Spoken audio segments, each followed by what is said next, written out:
Professor Thomas KOCHAN in MIT University.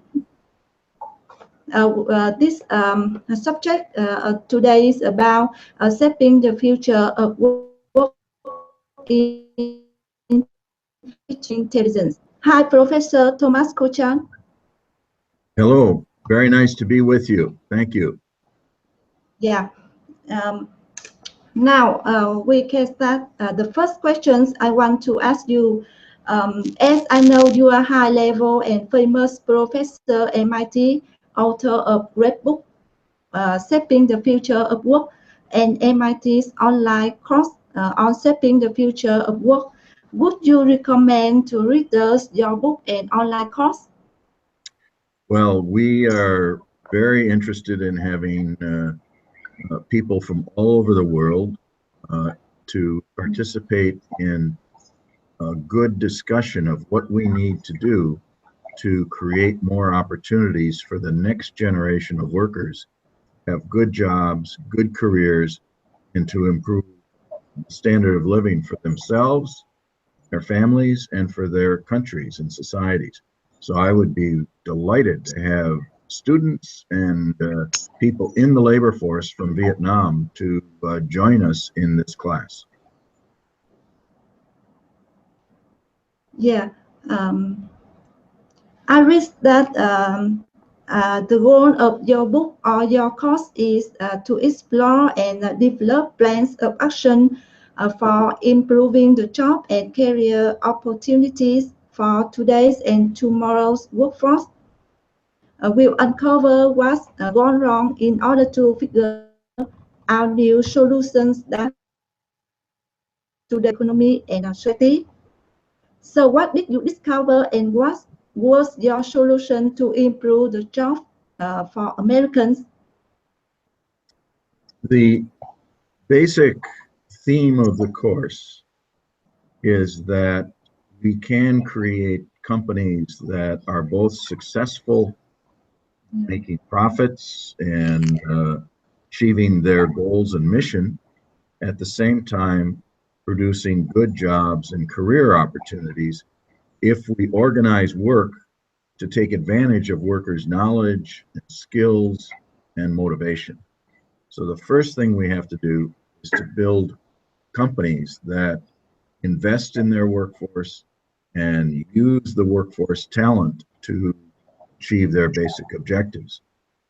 The second thing we have to do is really to empower workers to be able to use their skills, to have a voice in shaping how they do their job, how work is organized, to take advantage of new technologies like robotics, like artificial intelligence, and so on. And by coordinating the organization of work with advanced technologies, we know that we get high levels of productivity and high levels of service quality. So that's the second point. And then the third point is we need supportive government policies and educational institutions to make sure that workers continuously learn on the job, keep their skills current as technologies change. Would you tell more about the American dreams? Yes, in America we have this phrase called the American dream, and by that we basically mean that we should have every generation able to improve on the standard of living that it experiences compared to what their parents experienced. That's the essence of progress in our society, that we create more opportunities for young people to improve for their families and their living experiences. That, unfortunately, is harder to do today because we aren't creating enough good jobs, either here at home in the United States or in countries around the world, and jobs that improve wages and benefits as the economy advances. So we've got to really redouble our efforts to create more opportunities for young people so that they can increase their standard of living and experience what we call the American dream. Yeah. Are your solutions consistent with President Donald Trump's statement that will raise the living standards of the working class American population and bring jobs back to the United States?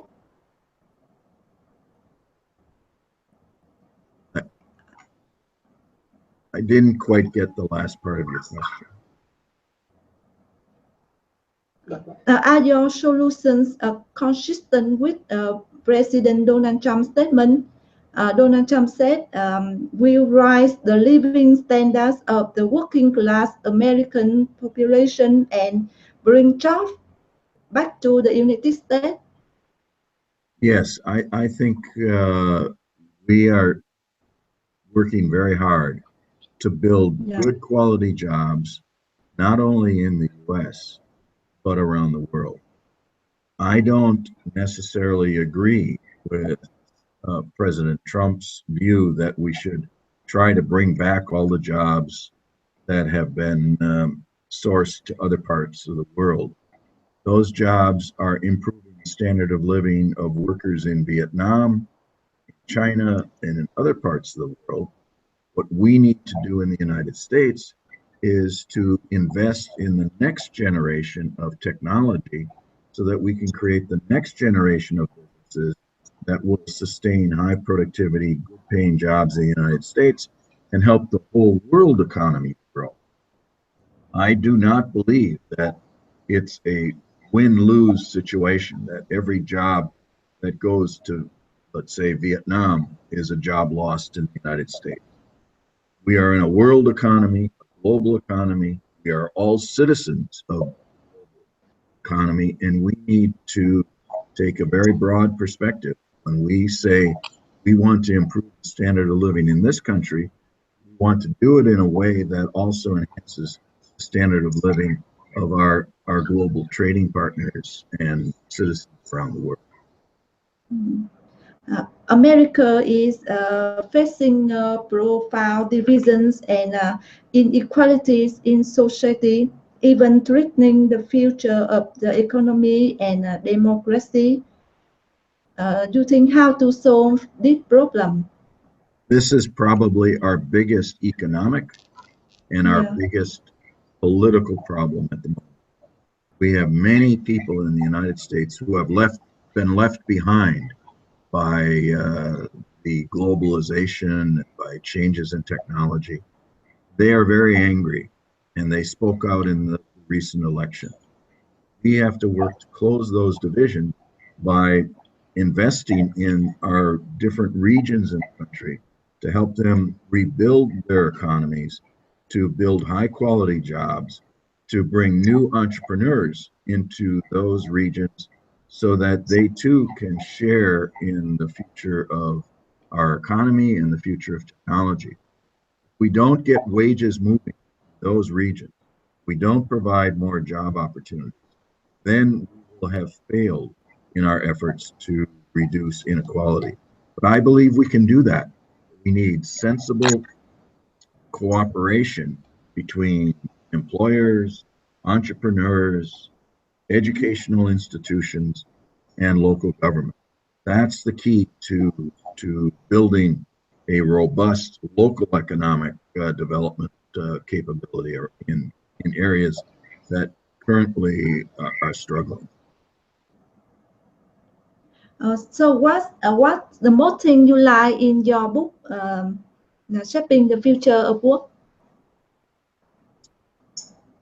I think the one point that make in that book and that we make in the course is that we have a lot of innovation happening at the local level in individual firms, in worker organizations that are finding new ways to give voice to workers, in local governments that are increasing the minimum wage, setting standards for businesses in their community.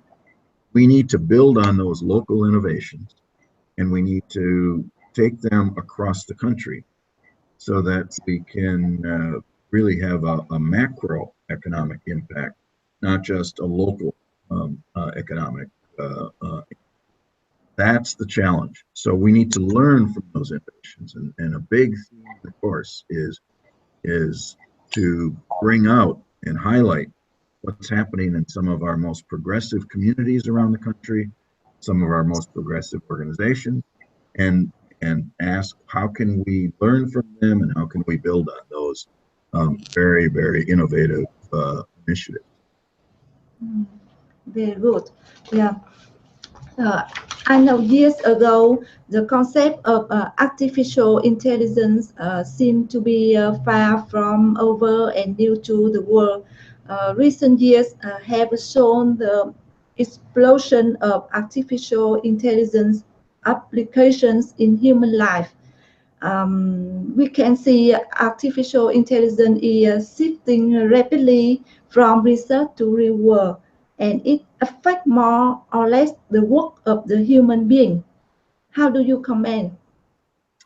Well, there's no question that artificial intelligence is already shaping work in important ways, and it will have an even more important effect in the future.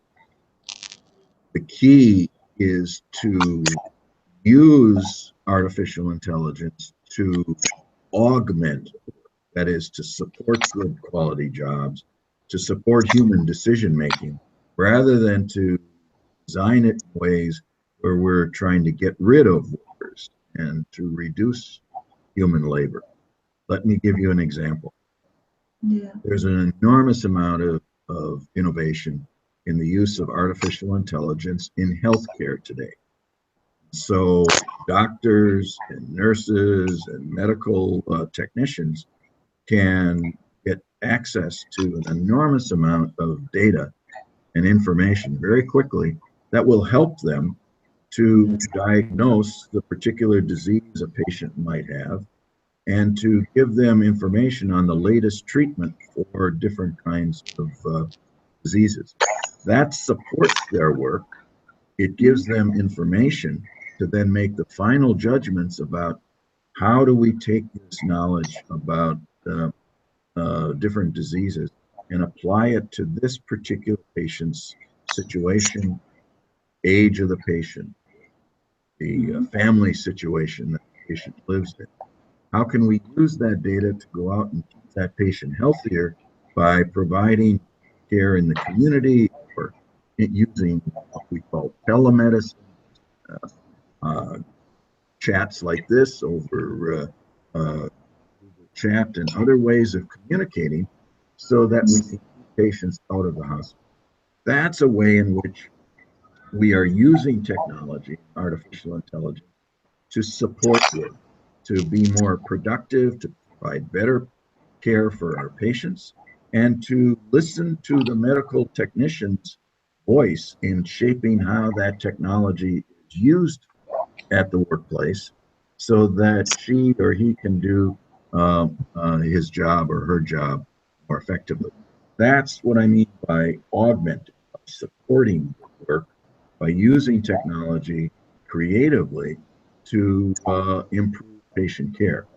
We can do that. Then it opens up all kinds of new ideas because we can use the creativity of the healthcare workforce and professionals to say, we can not only use the technology as it is today, but here is where we would encourage this technology to go in the future to make us even more productive. So I think that's the way in which we can use artificial intelligence to enhance workers. There's a good Japanese phrase that I think bears our attention as we think about how to design technology. Japanese have a way of saying it's people who give wisdom to the machines, and it's people who can inform how to design these technologies and how to put them to work to benefit customers or patients or students, as we are doing here, using technology to reach new people who I can't reach in my classroom on a daily basis here at MIT, but we can reach people all over the world with this technology and use it to enhance my job as a teacher, enhance the learning experience of students. Yes, I agree. It's now considered that Google, Facebook, Microsoft, or Samsung are pouring billions of this artificial intelligence. I can example Google has created an artificial project for the London subway system to address the problems that arise. Facebook use AI to help visually impaired people to see the photo. Or China's robots are capable of doing menu label, even writing newspaper. How should we utilize the values of artificial intelligence to problem of human work? Well, I think we can use it to make work safer, to reduce the physical labor, and to tap the creative talents of our workforce. Let me give you an old example. In my own Yeah. background, I grew up on a dairy farm. We had cows. We had to get up very early in the morning, go out and milk the cows, and then same routine, milk them. Today, farms are much bigger and they have robotic Yeah. milking machines.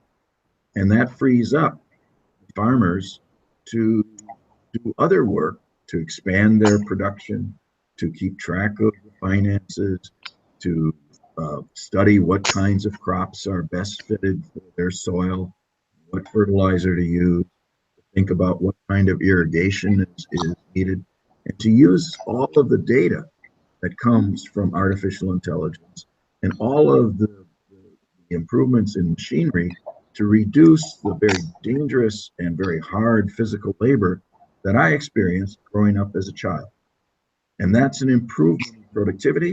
It reduces the cost of food production so that more people can afford Yeah. to eat healthy and so on. Uh, that's the way in which we can use artificial intelligence, robotics, and all of the combined technologies to support good work. And yes, there are fewer people working in farming in the United States, but then it frees up people like me to get an education to go on to do other things. So that's the dynamic. We have to continuously work with technology to improve existing jobs, to open up opportunities for new forms of work, and to help people to move to where those opportunities are by getting um, a good education. That's where we've come from historically, and I think we can accelerate that process if we do it consciously. If we state that is the way in which we should manage our technology, that those are the choices we have in front of us, rather than just see technology as displacing workers. Yeah.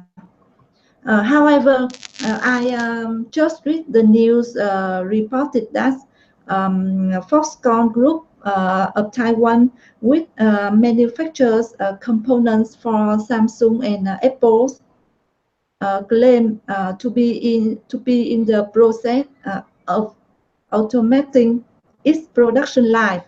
They decided to give up 60,000 workers to replace them with robots. Many other factories in Guangdong province, China, are similar.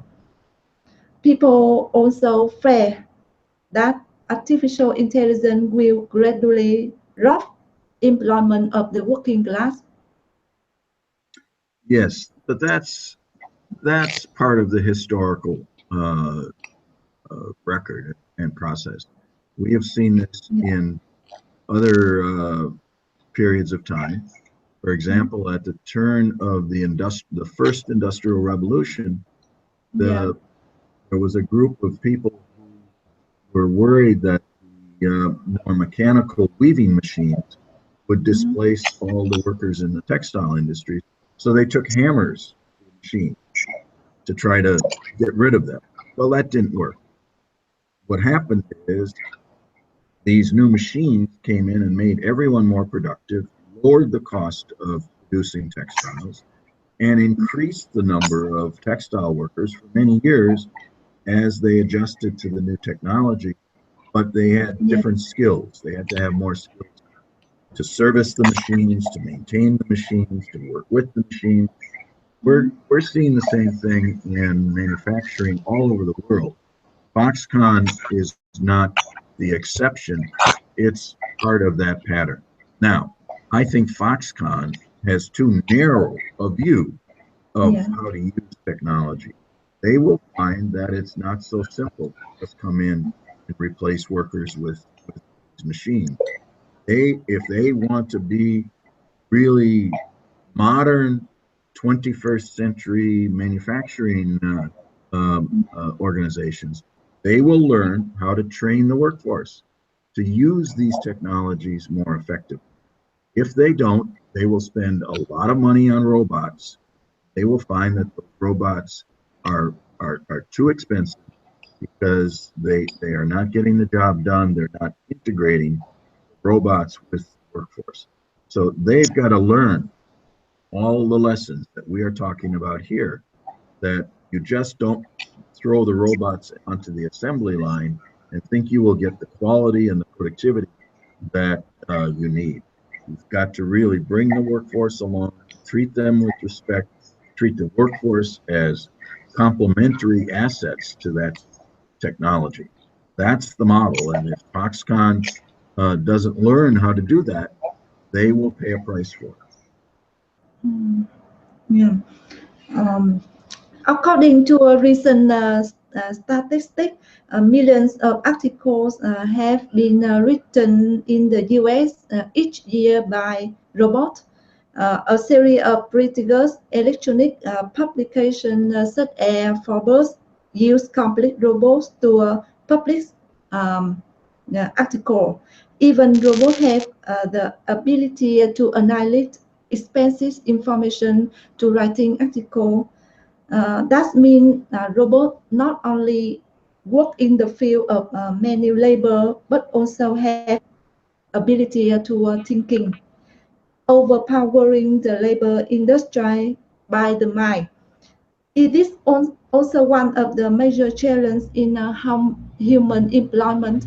You think so? Well, look at the way in which communications have been transformed by the personal computer, by what we are doing here.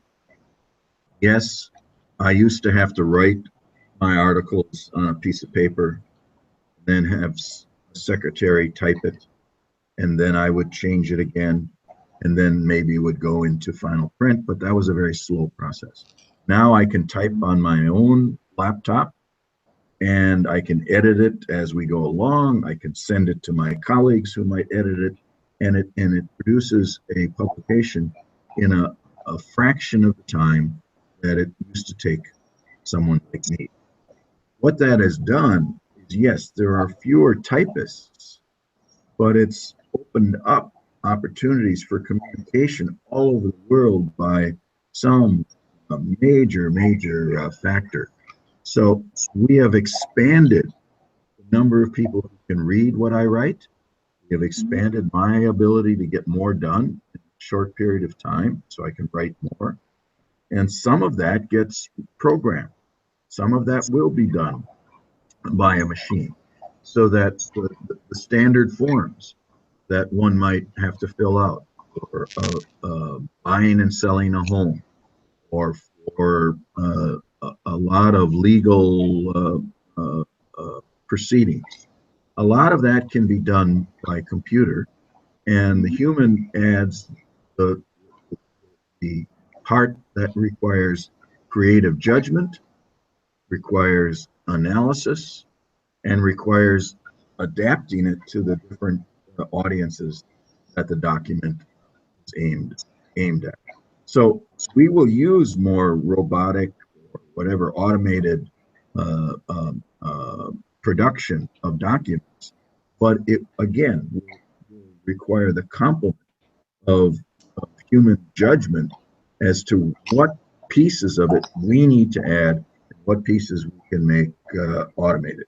I don't foresee this displacing as many people as it changes how we work, makes us more productive, make more faculty members able to free up time to teach in new ways and to do more research and disseminate research so much more quickly and easily. Mm. You know, many people say robot. One thing robot cannot do as people things. Robot now have feeling, but today I see robot can compose the music, right? Yes, and even robot can marry the people in the future. Well, So I you think see, yes, you see a robot can do everything of work of people. What people can do in the future? I think those views overstate Yeah. enormously what robots will do in the future. Yes, we can program them to do some tasks to help in our homes for our elderly parents and so on. That can improve the safety. So you can have all types of sensors in the house. If the house um, someone falls or if needs help, or to even serve a meal and deliver it to the bed of an elderly or a sick uh, family member. And it can check on some vital signs by hooking up to the body or to observing. And it can take a picture that can be communicated to family members elsewhere or to other medical professionals. And so all of that is possible Mhm. to help us to improve healthcare and to not need as much human interaction. But it still takes a human to come and physically care and uh, help that person and deal with the psychological issues as well as the physical issues, and to personalize the healthcare. So again, yes, we will see more machinery Yeah. play a role in healthcare and in what we do in the house and how we do our chores in the house, to clean the house, to paint the house, to maintain it, and so on, manage its various systems, and maybe reduce the use of energy. But all of that is subject to to the control of people, either people in the house or people who help to manage the household. So, yes, there will be more and more robotics and automation and intelligent systems that will make that will come into our households, but it'll do that gradually, and it won't replace the human touch. It will complement human touch. Mhm. So how people can control robot when it's very developing? Well, that's the choices that we have as a society.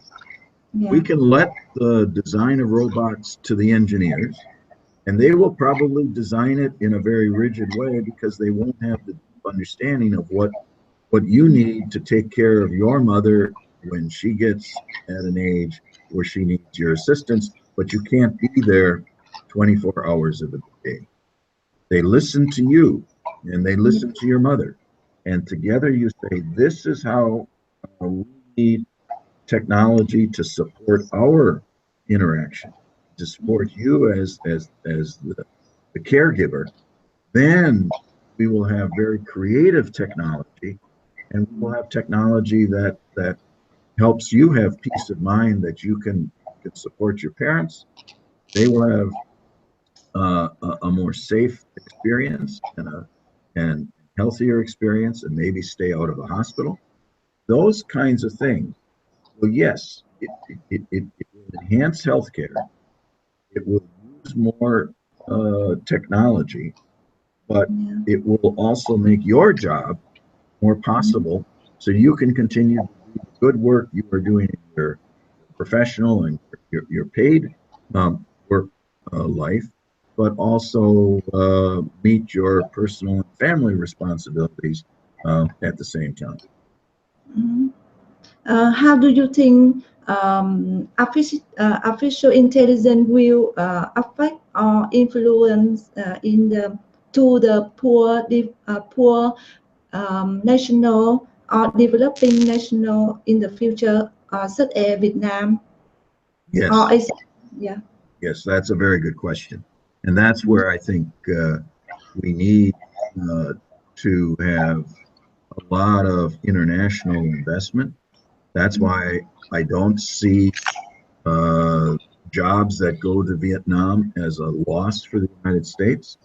If we continue to apply the technology and bring it to the global workforce, then we have opened up new market opportunities, and we have to reduce the cost. I have colleagues here at MIT in our engineering school who work very hard at taking what is being designed here in our laboratories and in other laboratories in the United States and saying, how do we adapt them to fit in the developing part of the world where maybe you don't have as many resources, and we have to make it simple enough and cheap enough, inexpensive enough for it to work in your setting. That, I think, is an open area for engineering.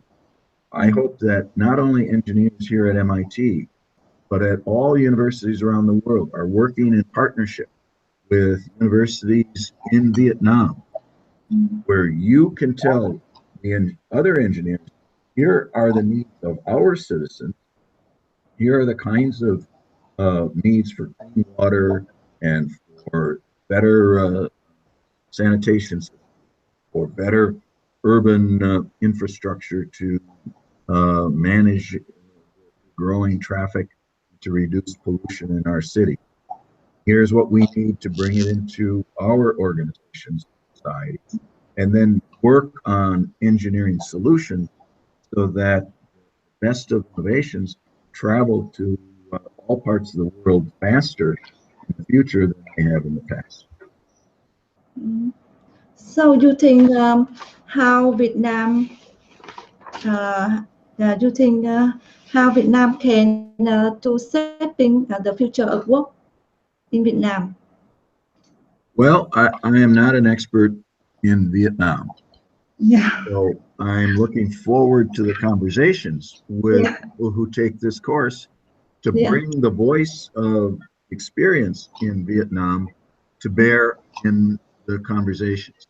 If we do yeah, that, we will learn together on uh, on what is needed in Vietnam. But you are the experts in your country, and we need to listen to you. We need to learn from you.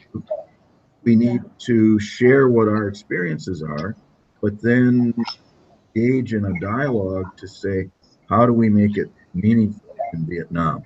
Clearly, you are getting an enormous amount of investment now from international companies, some of whom are moved from China to Vietnam.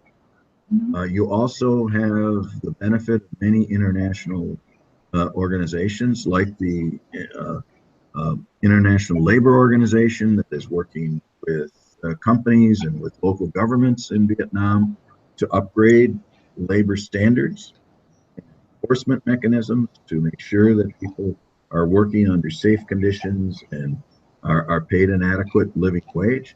These are the kinds of ways in which we can work together as a global community, as global citizens. And that's what this course is all about.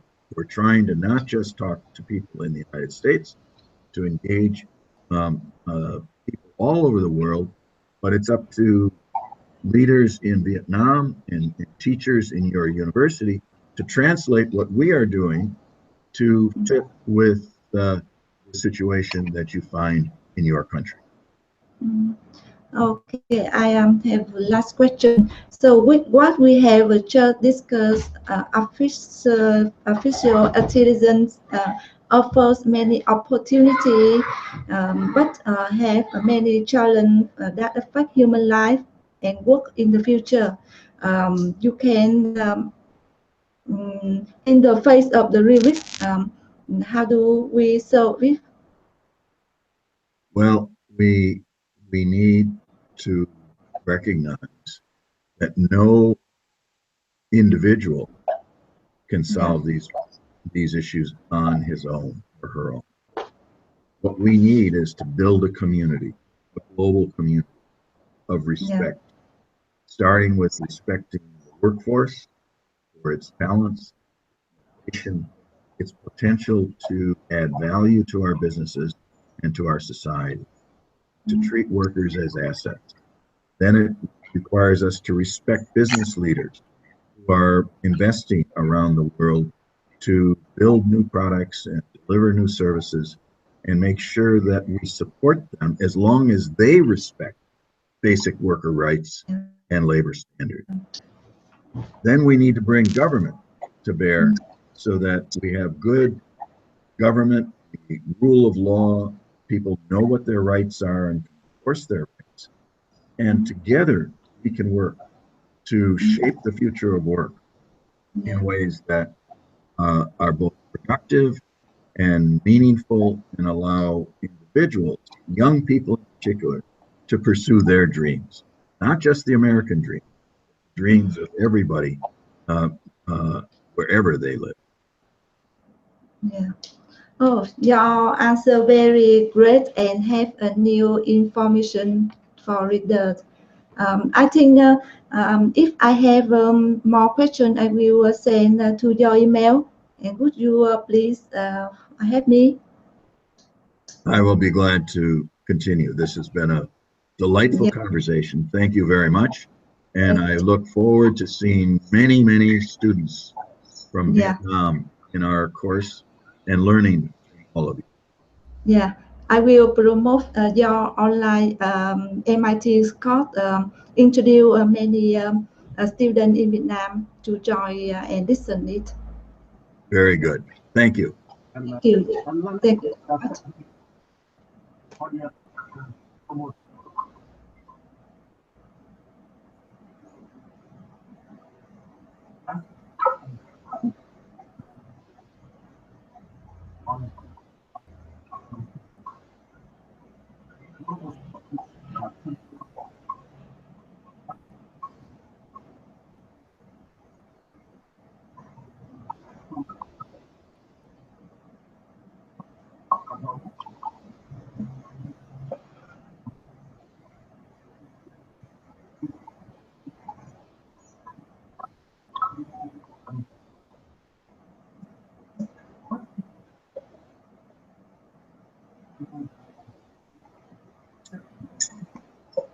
Yes, education leaders need to recognize that learning now has to be a life activity. No longer adequate to say we educate young people, they finish their education, and they go into the workforce. That has to be a continuous process, starting with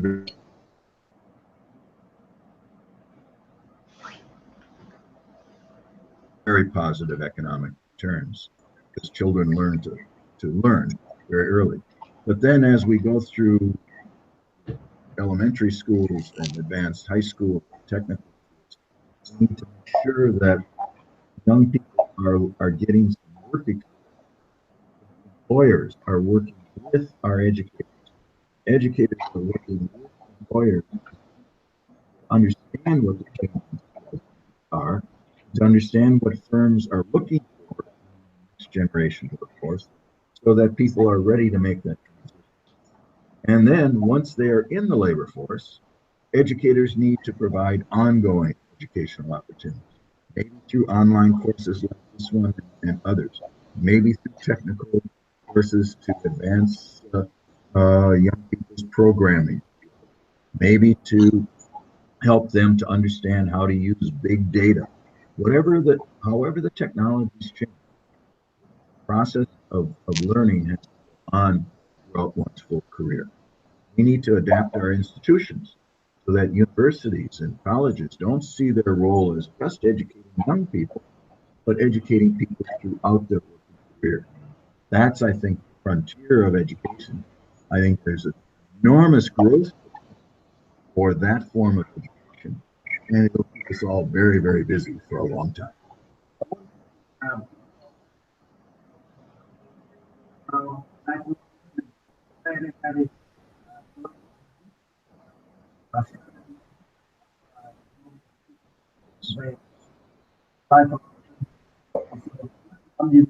Yes, absolutely.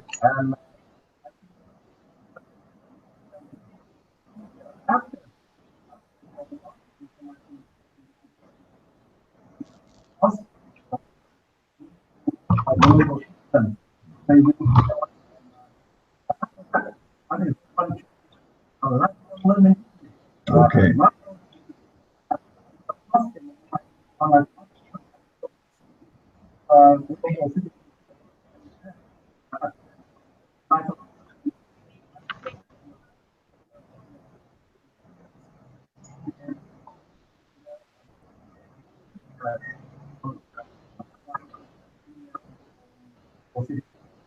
That would be delightful. I think this is what educators need to do. To see our role, not just educating our students here on campus. They are wonderful students, but we have to see our role in global context and reach out and use all this wonderful technology to engage people and to engage our colleagues in universities around. But we can't do it all here from MIT.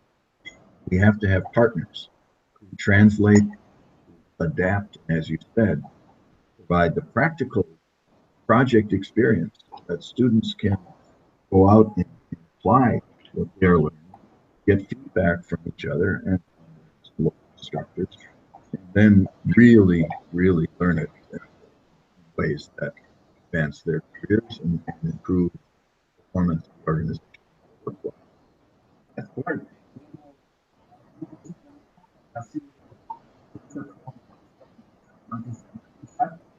Good.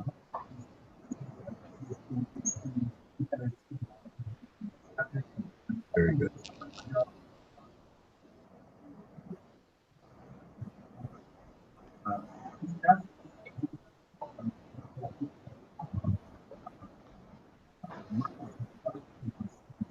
Well, thank you very much for this opportunity, and I wish us a long and fruitful partnership. Yep.